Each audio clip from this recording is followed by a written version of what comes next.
अमित शाह को U turn मारने में इनका कोई दूसरा मतलब इनका मुकाबला नहीं कर सकता। एक पल में बदलने में इन्हें जरा सा फर्क नहीं पड़ता। हम सबकी सभी देशवासियों की समस्याओं का जो सबसे बड़ा कारण है यह है मोदी सरकार। और मैं बात स्पष्ट कह रहा हूँ, जब तक इस सरकार को उखाड़ के नहीं फेंकोगे इस देश के लोगों की समस्या का समाधान नहीं होगा। और ये सरकार जीत के आ रही है केवल ईवीएम से। हिट एंड रन वाला जो कानून है ये क्रिमिनल लॉ है कि सरकार को ये कानून लाने से पहले 100 बार सोचना चाहिए था। धोखे में मत आ जाना, झांसे में मत आ जाना। सरकार के दलालों की कमी नहीं है।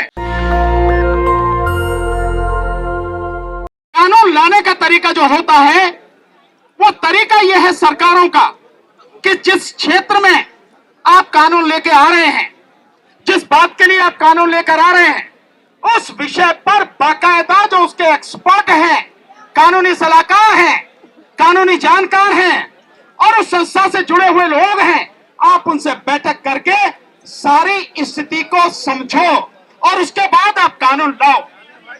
लेकिन आपसे कोई पूछताछ तो नहीं की सरकार ने? जोर से क्यों नहीं बोलते, बताते क्यों नहीं की? आपके जो ट्रक मालिक है उनसे भी कोई पूछताछ नहीं की? आपके जो संगठन है उनसे भी कोई पूछताछ नहीं की? इनके जो कानूनी सलाहकार है उनकी कितनी अकल है मेरी समझ में नहीं आता। लेकिन जब कानून वो बना रहे हैं तो कानून से आगे सुधार होना चाहिए उस दिक्कत की वजह से जिसकी वजह से बना रहे हैं। लेकिन मैं थोड़ा सा पीछे लेके जाता हूं। जब इन्होंने जुर्माने बढ़ाए थे, चालान के 1000 के 10,000 किए, 2000 के 8000 किए, क्या उस कानून के बाद में कोई सुधार हुआ? नहीं हुआ। बल्कि जो दुर्घटनाएं हैं वो दुर्घटनाएं जो पीछे होती थी वो दुर्घटनाएं लगातार और बढ़ गई। इसका मतलब यह है कि अब जब आप कानून बना रहे हैं तो पीछे का आप डाटा देखो, पीछे की सारी स्थिति का आकलन करो कि उससे सुधार हुआ या नहीं हुआ। जब नहीं हुआ तो आपको यह समझने की जरूरत है कि इसमें कमी कहां है, दिक्कत क्या है। ये सारी पूछ के समझ के आप कानून बनाओ। लेकिन ये कानून इस तरह से नहीं बनाया गया।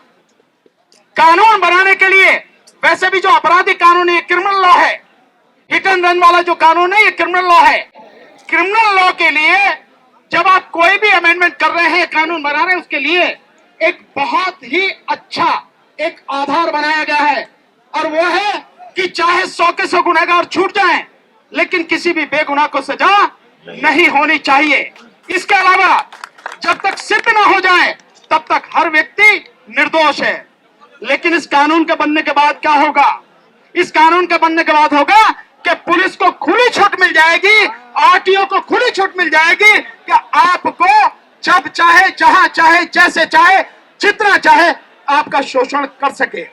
7 लाख रुपए जुर्माना है ना?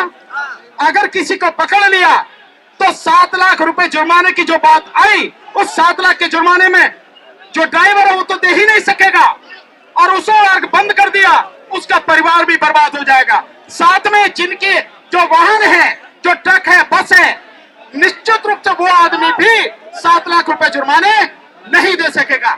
जिसका मतलब, आप देखिए सब लोग, जिसका मतलब है कि सरकार को ये कानून लाने से पहले 100 बार सोचना चाहिए था। आज जो बात हो रही है कि आपकी तरफ से समझौते की बात की गई है, मैं समझता हूं हमेशा जो लड़ने वाले लोग हैं, जो दुखी लोग हैं, उनकी पीठ में छुरा भोंका जाता है। अपनी एक यूनियन बनाओ, अपनी एक एग्जीक्यूटिव बॉडी बनाओ ड्राइवरों की, उनमें से जो अच्छे समझदार लोग हैं उनको लीड करने के लिए आगे लाओ। और जब तक वो आपके सामने सरकार से बात करें और बात सरकार से कुछ नहीं करें, बहुत सीधी सी बात है, भैया कानून वापस ले लो, हमें तो बात करने की जरूरत नहीं है। जैसे कृषि कानून वापस लिए, कोई लिखित में समझौता नहीं। आप जानते हो मोदी और अमित शाह को यू टर्न मारने में इनका कोई दूसरा मतलब इनका मुकाबला नहीं कर सकता। आपको लिख के भी दे देंगे तो क्या कर लोगे आप? यू टर्न कर जाए क्या फर्क पड़ता है उन पे? मौखिक की तो कोई बात ही नहीं है, मुंह जबानी की कोई बात ही नहीं है। लिखित में भी आपको दे दे तो भी एक पल में बदलने में इन्हें जरा सा फर्क नहीं पड़ता। आपको ध्यान नहीं है तो ध्यान करो। आप जब सीए एनआरसी का आंदोलन चल रहा था, सीए एनआरसी के आंदोलन में इन्होंने कहा कि हम पूरे देश में जेलें बनाएंगे, डिटेंशन कैंप बनाएंगे। और जब ये बात बड़ी, आंदोलन बढ़ा, तो मोदी जी ने रामलीला मैदान में क्या कहा? ना सीए एनआरसी की तो बात ही नहीं हुई, डिटेंशन कैंप की तो बात ही नहीं हुई। ये कैसे पलट जाते हैं। सो मेरा आपसे निवेदन है, हम आपके साथ, हमारी टीम आपके साथ, जिस तरह की भी कानूनी सलाह, जिस तरह भी कानूनी मदद आपको चाहिए, हम बिना किसी पैसे के आपको वो प्रोवाइड कराएंगे, ये मेरा वादा है। दूसरा आपसे निवेदन है, धोखे में मत आ जाना, झांसे में मत आ जाना।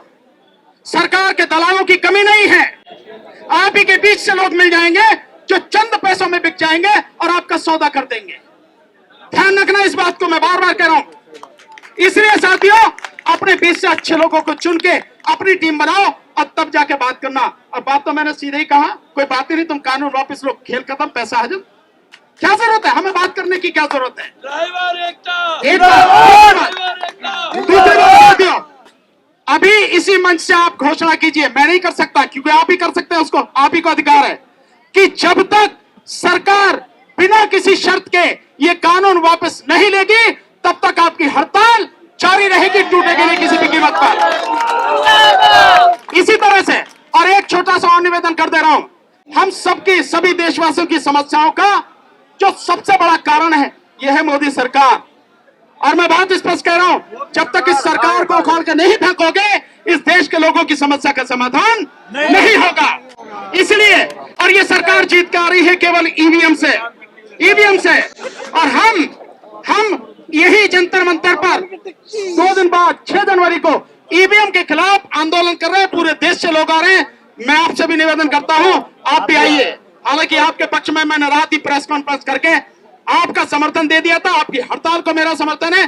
जो कानूनी सलाह आपको चाहिए, कानूनी मदद चाहिए, वो आपको हमेशा उपलब्ध रहेगी। रात ही मैंने ये सारी बात कह दी थी और लाखों लोग उसको देख भी चुके हैं मीडिया पर। हम आपके साथ हैं, लेकिन साथियों आप भी हमारे साथ आओ। व्यक्तिगत मेरे लिए नहीं, ईवीएम की लड़ाई मेरी अपनी नहीं है, यह हर व्यक्ति जो खड़ा है उसकी लड़ाई है, देश की लड़ाई है। मैं आज तक किसान आंदोलन में था, वो मेरी व्यक्तिगत लड़ाई नहीं थी, देश की लड़ाई थी। 13 महीने साथ रहा। सीएनआरसी के आंदोलन में पहले दिन से आखिरी दिन तक साथ खड़ा था उनके। और सरकार की हिम्मत नहीं है कि आज तक भी कानून पास करा लिया, राज्यसभा में भी, लोकसभा में भी, राष्ट्रपति के साइन हो गए, नोटिफिकेशन हो गया, फिर भी लागू नहीं कर सकी। सरकार की हिम्मत नहीं है। आपके साथ रहेंगे, मेरा अकेले का नहीं था, लेकिन फिर भी मैं साथ था। इसी तरह से जो 1 पेंशन वाले हैं उनके साथ खड़ा हूं, जो ओल्ड पेंशन की बात कर रहे हैं मैं उनके साथ खड़ा हूं। व्यक्तिगत मेरी लड़ाई नहीं है, व्यक्तिगत मेरी लड़ाई में कभी मत आना। पर जब सबकी लड़ाई हो, समाज की लड़ाई हो, तो साथ देना। पर 2 दिन बाद 6 जनवरी को सबको आना है, जो आज आए हैं औरों को भी लेकर आओ। बस इतना ही कहना है, हम आपके साथ में हैं। बहुत बहुत शुक्रिया, सभी को आदाब, सत श्री अकाल, नमस्कार।